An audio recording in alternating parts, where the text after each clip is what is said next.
Imagine, tu peux développer des super pouvoirs, devenir invisible à volonté, guérir les gens avec un simple toucher, ou même jeter des boules de feu avec tes mains. T'as peut-être toujours rêvé d'avoir des super pouvoirs, et quand tu fermes la porte de ta chambre, c'est là que tout se révèle et tu t'éclates. Dans cette vidéo, on va regarder comment obtenir scientifiquement des pouvoirs surnaturels. Mais avant de commencer la vidéo, dis-moi dans les commentaires quel super pouvoir t'aimerais vraiment avoir. T'as le droit d'en choisir un et un seul. Waouh, j'adorerais avoir le pouvoir de voler. Imaginez la liberté de voyager n'importe où dans le monde en quelques minutes. Mais est-ce vraiment possible? Les super pouvoirs n'existent-ils que dans les films et les bandes dessinées? Pour cette vidéo de super pouvoirs, j'ai mis mon t-shirt Iron Man. Parce que moi perso, c'est peut-être mon super-héros préféré. Et tu vas voir, au cours de la vidéo, qu'il y a des aspects clairement scientifiques sur l'obtention des pouvoirs, mais il y a quelques aspects aussi psychologiques et même culturels. Alors reste bien jusqu'au bout de la vidéo, c'est parti! Bon, on va quand même essayer de rester un peu ancré dans les données scientifiques qu'on possède. Après, bon, vous savez comment ça se passe, hein, je risque quand même de partir en vrille, vous me connaissez même. Alors d'un point de vue scientifique, eh bien les super pouvoirs semblent réservés littéralement à la science-fiction. Et pourtant, il y a quand même quelques recherches qui sont faites. Et d'après ces recherches, eh bien quelques mutations génétiques pourraient donner des capacités assez extraordinaires aux humains. Alors, t'inquiète pas, on va détailler tout ça un petit peu. C'est incroyable! Donc, il y a des gens dans le monde réel qui possèdent des super pouvoirs? En quelque sorte. Mais il y a quand même d'autres mutations génétiques qui pourraient avoir des effets un peu plus bénéfiques. Pour n'en citer quelques-uns, une vision accrue, une force décuplée, voire même simplement une résistance accrue à toutes sortes de maladies. Et faut savoir qu'il y a quand même pas mal de recherches qui sont faites sur ces mutations pour voir si éventuellement elles nous permettraient d'améliorer le quotidien de l'humanité. Bon, en tout cas, c'est ce que nous disent l'Institut Imagine et un professeur du CNRS, Patrick Révy. Je vous mets tous ces liens dans la description. Waouh! C'est pas incroyable de penser que la science pourrait un jour nous permettre de développer des super pouvoirs. Ouais, en effet, il y a certaines technologies comme les exosquelettes ou la neurotechnologie ouvrent de nouvelles perspectives. Par contre, il est important de garder à l'esprit que ces nouvelles technologies sont quand même limitées et elles soulèvent aussi des grandes questions éthiques, en tout cas selon le MIT. Les super pouvoirs ont toujours fasciné l'humanité. Et encore plus aujourd'hui, à cause de la culture pop, on le voit très bien vu le nombre de films de science-fiction ou de comics qui sortent avec des héros avec des super pouvoirs magnifiques. Ouais, comme Wolverine dans X-Men par exemple, qui se régénère après des blessures mortelles. Ouais, Léon, ça c'est un bon exemple.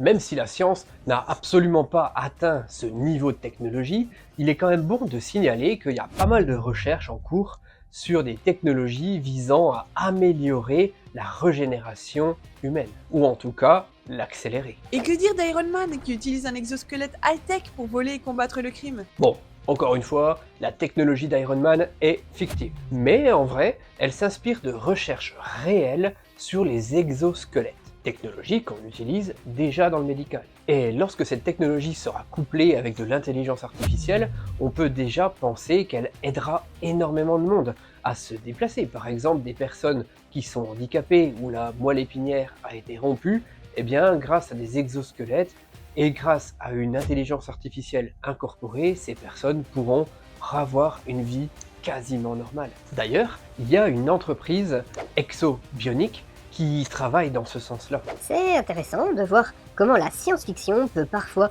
inspirer la réalité et nos innovations technologiques. Ouais, bien évidemment, les super pouvoirs, même s'ils sont fictifs, peuvent nous pousser à repousser nos limites. Et finalement, la science-fiction nous donne l'imagination nécessaire pour développer ce qui est aujourd'hui impossible et ce qui demain améliorera le quotidien des personnes. Alors après, au-delà de la science-fiction et de la science, eh bien les super-pouvoirs ont aussi une dimension psychologique et culturelle assez importante. Pourquoi les gens croient-ils au super pouvoir? Il y a plusieurs raisons à ça. D'abord, les super-pouvoirs symbolisent le pouvoir de surmonter les épreuves. Ils permettent de réaliser l'impensable.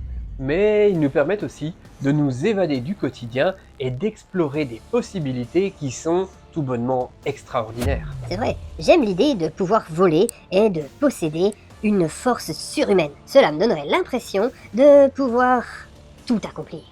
Belle transition Léon, parce que les super pouvoirs peuvent aussi représenter nos aspirations et nos désirs profonds. Ils peuvent symboliser la justice, la compassion, l'envie de protéger les autres.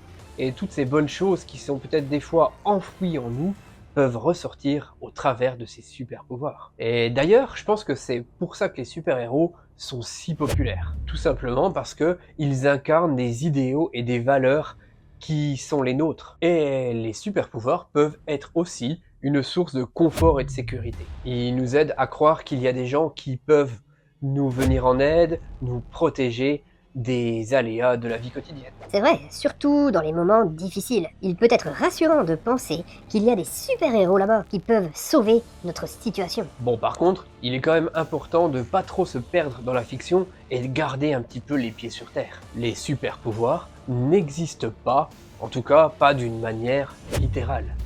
Mais ils peuvent nous inspirer pour devenir une meilleure version de nous-mêmes. Et peut-être que dans une réalité alternative, nous sommes la meilleure version de tous les nous-mêmes possibles. Si t'as pas vu cette vidéo sur les réalités alternatives, va vite checker ça. Et si les super-héros et les super-pouvoirs te fascinent, sache quand même qu'il est extrêmement dangereux d'essayer en acquérir. Et sans rire, il y a vraiment des gens qui prennent des substances parce qu'ils pensent que ça va leur donner des super pouvoirs. Et des fois, ils prennent des substances dangereuses. Parce que quand on regarde nos super-héros, ils ont jamais mangé un bout de chocolat pour devenir leur super-héros. Ils se sont fait piquer par une araignée radioactive, ils ont fait un bain chimique ou je ne sais quoi, radioactif. Et quoi qu'il en soit, si tu fais ça, sache que ça peut avoir des conséquences désastreuses pour ta santé. Et tu veux une anecdote? La pilule de Superman. Connais. En 2013, un haltérophile a dit avoir obtenu une force et une endurance surnaturelles après avoir pris une pilule magique. Bon, dans sa pilule magique, il y avait des extraits de bois de serre et plein d'autres substances. D'ailleurs, il n'y avait rien de scientifique là-dedans. Le gars, il a juste dit qu'il avait pris toutes ces substances et obtenu une force surhumaine. Mais ces révélations ont été accueillies plutôt avec du scepticisme de la part des scientifiques. C'est effrayant. Il faut vraiment faire attention à ne pas se laisser entraîner par des promesses irréalistes. Exactement. C'est important de se souvenir que les super-pouvoirs n'existent pas dans le sens littéral. Il faut aussi se souvenir que la recherche de super-pouvoirs par des moyens non scientifiques, non conventionnels et surtout en faisant n'importe quoi peut être extrêmement dangereuse, voire même contre-productive. Imagine, tu prends une pilule pour devenir aussi fort que Hulk et tu finis raplapla, tout mou, légumes dans un lit. Ce serait quand même ballot. En tout cas, moi j'ai hâte de voir la technologie avancer sur pas mal de points. Les exosquelettes, il y a des études déjà sur des soldats et aussi pour des malades, mais j'ai surtout hâte de voir des patients qui sont handicapés pouvoir enfin revivre, remarcher, et ce sans difficulté. Ce serait quand même une prouesse incroyable. Dis-moi ce que t'en penses dans les commentaires. Bon, il est temps pour moi de vous laisser, j'espère que cette petite vidéo vous aura fait sourire. Gardez quand même un minimum les pieds sur terre, mais n'oubliez pas de rêver, c'était le Chat Perché, allez ciao!